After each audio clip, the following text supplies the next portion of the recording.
Halo semua, Assalamualaikum warahmatullahi wabarakatuh. Perkenalkan, saya Tristina dari Prodi Pengembangan Masyarakat Islam dengan NIM 2010-20-363 dari UIN Sunan Kalijaga, Yogyakarta. Pada video kali ini akan menjelaskan mengenai Sunan Giri. Biografi Sunan Giri. Sunan Giri adalah putra dari Syekh Maulana Ishaq, seorang ulama yang berasal dari Gujarat. Sedangkan ibunya adalah Dewi Sekardaru, merupakan putri dari seorang raja Hindu di Blambangan, Jawa Timur.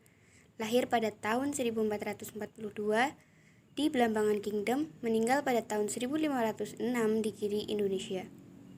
Nama dan gelar yang dimiliki oleh Sunan Giri yaitu Raden Paku, Prabu Satmata, Sultan Abdul Fakih, Raden Ainul Yakin, Joko Samudro, dan Sultan Giri Kedaton. Kemudian oleh salah seorang gurunya, Sunan Giri diberi nama lagi sesuai dengan nama ayahnya, yaitu Syekh Maulana Ishaq. Perjalanan hidup Sunan Giri.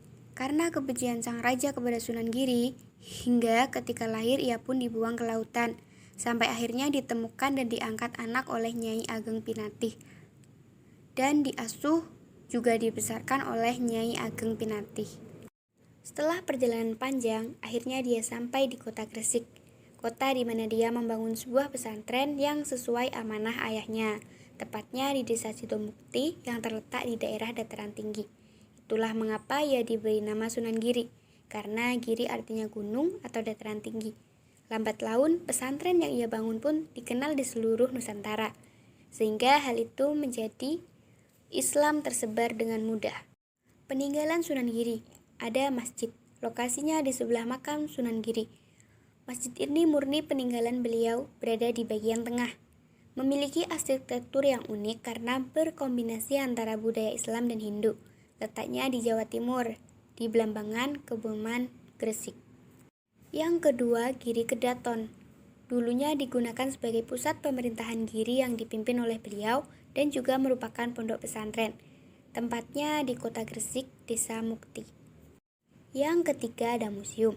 Museum ini letaknya cukup strategis di area terminal bus Maulana Malik Ibrahim dan tidak jauh dari alun-alun kota Gresik. Namun sayang, museum ini kurang terawat dengan baik karena mungkin letaknya yang berada di pojokan. Selanjutnya, Telogo Pegat. Telogo dalam bahasa Indonesia artinya telaga. Telaga Pegat ini berlokasi di kawasan Giri Kebomas. Menurut warga sekitar, telaga ini tidak pernah mengalami surut meskipun terjadi kemarau berkepanjangan. Metode dakwah dari Sunan Giri, yaitu beliau mendirikan sebuah pesantren.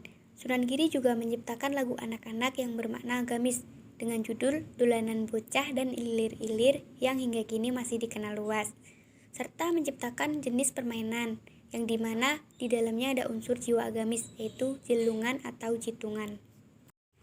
Keteladanan dari Sunan Giri. 1. Dari strategi dakwah yang beliau lakukan untuk mendakwahkan Islam.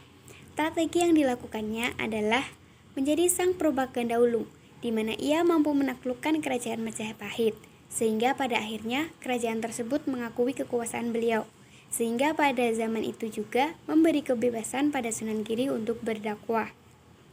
Selanjutnya, dari kecerdasan yang dimiliki oleh Sunan Giri. Karena dalam menjadi seorang ulama maupun seorang pendakwah, tidak hanya pengetahuan agama saja yang dimiliki, tetapi juga dibutuhkan kepintaran umum. Yang terakhir, dari kemampuan dalam bernegosiasi dan cara Sunan Giri dalam memimpin sebuah pemerintahan. Karena hal itulah yang kita perlukan dalam berdakwah agar keberadaan kita bisa diakui.